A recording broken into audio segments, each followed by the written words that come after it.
Movie की शुरुआत में हम एलिस को देखते हैं और वह कह रही होती है कि मैं दुनिया की सबसे ताकतवर और सबसे बड़ी कंपनी अम्ब्रेला कॉरपोरेशन के एक बहुत बड़े प्रयोगशाला में काम करती है जिसका नाम था हाइव, जिसके नीचे एक बहुत बड़ी जगह पर थे बहुत सारे जैविक हथियार। लेकिन एक एक्सीडेंट में वायरस फैल गया और कंपनी के अंदर सारे लोग मारे गए। पर हैरानी की बात यह थी कि मरने के बाद भी वायरस की वजह से सारे लोग फिर से जिंदा हो गए और ज़ॉम्बी में बदल गए। लेकिन मैं और मेरे एक साथी मैट उस जगह से किसी तरह से निकल आए, लेकिन तभी हमें कंपनी के लोगों ने पकड़ लिया और हमें अलग कर दिया क्योंकि मैट भी वायरस से इफेक्ट हो चुका था। इसलिए कंपनी के लोगों ने उसे रिसर्च के लिए अपने पास ही रख लिया और मुझे भी एक लैब में ले जाकर मुझ पर एक्सपेरिमेंट किया।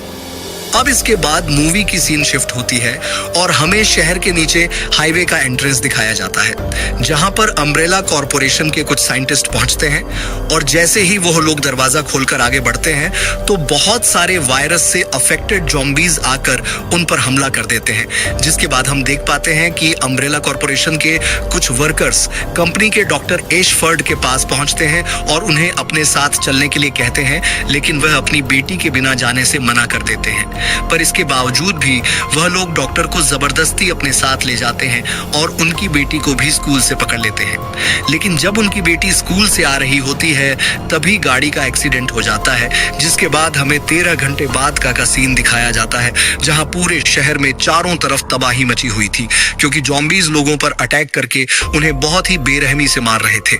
इसीलिए पुलिस स्पेशल टीम का एक हेड जिसका नाम है वैलेंटाइन, वो स्टेशन पहुंचती है और वहां पर मौजूद सारे ज़ॉम्बीज को मारने लगती है।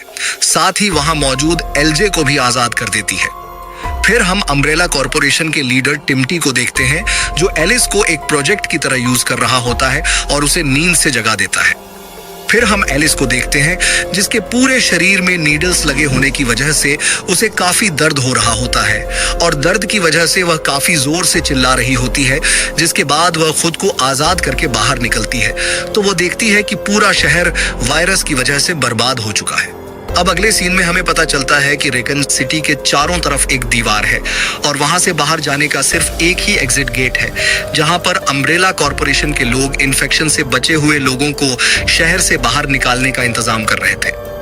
वहीं वैलेंटाइन उस एग्जिट गेट के पास अपने साथी को ढूंढते हुए पहुंचती है और वहां पर उसे अपना साथी पेटन मिल जाता है। लेकिन उसी समय लोगों के बीच में एक आदमी अचानक ज़ॉम्बी में बदल जाता है और पेटन को काट लेता है और यह सब कुछ टिम्टी ऊपर से देख रहा होता है और वो समझ जाता है कि यहाँ पर भी वायरस फैल चुका है। उसके बाद वह एग्जिट गेट को बंद करवा देता है जिससे शहर के बहुत सारे लोग शहर के अंदर ही रह जाते हैं। जिसके बाद टिम्टी वहां मौजूद सभी लोगों को अपने घर वापस जाने के लिए कहता है और उनके ना मानने पर गोलियां चलाने का ऑर्डर दे देता है, जिससे मजबूर होकर सभी लोग वापस अपने घर की तरफ लौट जाते हैं।